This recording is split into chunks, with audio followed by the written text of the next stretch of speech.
سبحانك لا علم لنا إلا ما علمتنا إنك أنت العليم الحكيم سبحانك لا علم لنا إلا ما علمتنا إنك أنت العليم الحكيم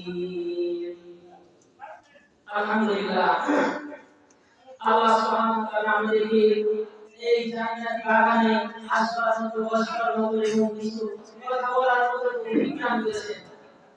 সেই জন্য সেই মহান প্রতিপালক আহকামুল হাকিম আল্লাহ সুবহানাহু ওয়া তাআলা দরবারে জবান খুলে শুকরিয়া জ্ঞাপন করা আলহামদুলিল্লাহ।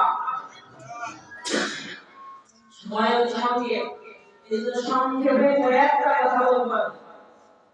আল্লাহ পাক রব্বুল আলামিন আমাদের দুনিয়াতে পাঠিয়েছেন একমাত্র কেবলমাত্র আল্লাহ তাআলার গোলামি দাসত্ব করার জন্য। তাই না বলেন?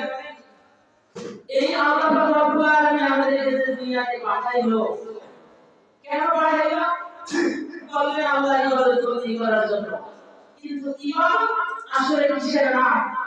ইবাদত এবং নেক আমল এই একটা আরেকটার সাথে সম্পর্ক কেমন? ইবাদত কাকে বলে, নেক আমল কাকে বলে? এই শানে পাঁচ না।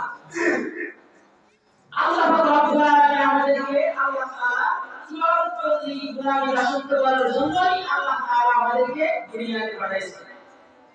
ওয়া মা খালাকুতুল জিন্না ওয়াল ইনসা ইল্লা লিয়াবুদুন। আল্লাহ রব্বুল আলামিন বলেন, আমি দুনিয়াতে মানুষ এবং জিন জাতিকে শুধুমাত্র কেবলমাত্র আমি খালেকের ইবাদত বন্দেগী গোলামি দাসত্ব করার জন্য দুনিয়াতে পাঠিয়েছি।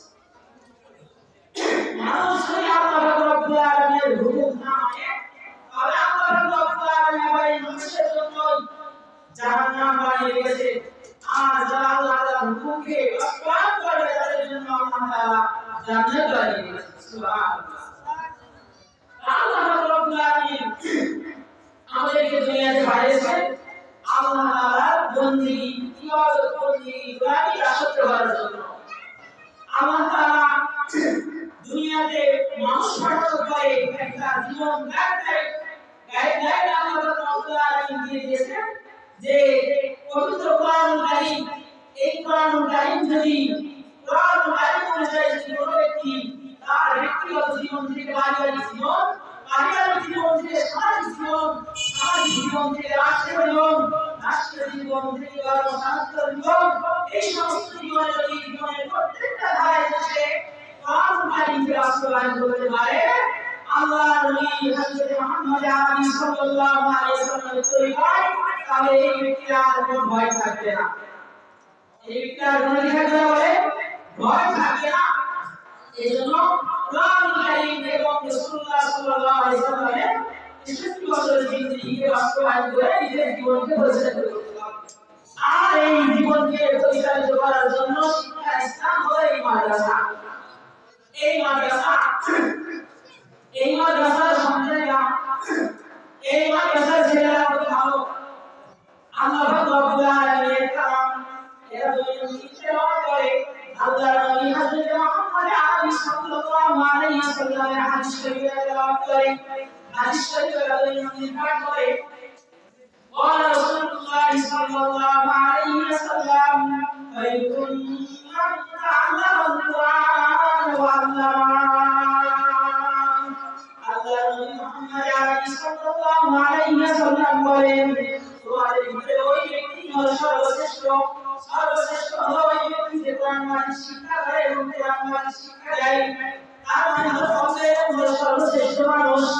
আল্লাহ নবী বলেন, তুমি চাকরি জীবনে সর্বশ্রেষ্ঠ হতে পারবে না, ইসলামী হলে সর্বশ্রেষ্ঠ হতে পারবে না, তুমি ইশারা হলে সর্বশ্রেষ্ঠ হতে পারবে না, তুমি জমিনে চাষাবাদ করে কিন্তু সর্বশ্রেষ্ঠ হতে পারবে না। তোমার সর্বশ্রেষ্ঠ হতে হলে আল্লাহ রব্বুল আলামিনের নাম শিখতে হবে এবং শিখাইতে হবে। কথা বলেন ঠিক না? আল্লাহ নবী সর্বশ্রেষ্ঠ হতে হবে তোমার আল্লাহ প্রদত্ত এলেম তোমার শিক্ষা অর্জন করতে হবে। আর যে الذي শিক্ষা করে তার নাম আল্লাহর নবী বলেন আল্লাহর নবী শিক্ষা হাদিসে আল্লাহর নবী বলেন যখন কোন ব্যক্তি এইরকম ভাবে ঘর থেকে বাইরে হয় আল্লাহ তাআলা এই শিক্ষা করার জন্য তখন আল্লাহ রাব্বুল আলামিনের সম্মানিত ফেরেশতা নূরের ফেরেশতা এই তলবের সম্মানকে আল্লাহ রাব্বুল আলামিন তাদের জন্য নূরের পাহাড় ছেড়ে তাহলে তলবের দাম বলা হয় অনেক দাম আল্লাহ রাব্বুল আলামিন সর্বশ্রেষ্ঠ হওয়ার একমাত্র কারণ হচ্ছে নূরের শিক্ষা করা এবং শিক্ষা দেওয়া এই কোরআন আল্লাহ রাব্বুল আলামিন নাযিল করেছেন এই কোরআন আল্লাহ রাব্বুল আলামিন নাযিল করেছেন আল্লাহ রাব্বুল আলামিন বলেন জালিকাল কিতাবু লা রাইবা ফীহি হুদাল লিল মুত্তাকিন আল্লাহ রাব্বুল আলামিন এই কিতাব নাযিল করেছেন জালিকাল কিতাব এটা এমন একটি কিতাব হুদাল লিল মুত্তাকিন এটা হলো মুত্তাকিদের জন্য হিদায়াত মুত্তাকিদের জন্য এটা পথপ্রদর্শক এই কোরআনটা শুধুমাত্র তারাই উপকৃত হবে তারাই হিদায়াত প্রাপ্ত হবে আল্লাহ রাব্বুল আলামিন বলেন মুত্তাকিন যারা